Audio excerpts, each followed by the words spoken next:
Inihilera sa kalsada ang Yema Cake sa pagdiriwang ng Mayuhan Festival 2024 sa Tayabas City.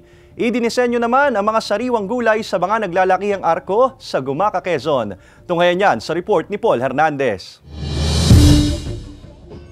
Cake na hindi lang isa, dalawa, tatlo, kundi sangkaterba. Mga Yema Cake yan na pamosong produkto sa Tayabas City, Quezon. Inihilera lang sakaling ito na bahagi ng kanilang Mayuhan Festival 2024. Umuulan pa nga ng suman dito na isa sa inaabangan at pinakadinarayo ng mga turista. Pagpupugay ang masaya nilang pista kay San Isidro Labrador na kilalang patron ng magsasaka. Pasasalamat din sa masaganang ani ang sentro ng Aranyat Baluarte sa Gumaca, Quezon. Sariwang mga gulay ang idinisenyo sa mga naglalakihang arko. Ganap na ganap ang saya sa masiglang street dancing parade.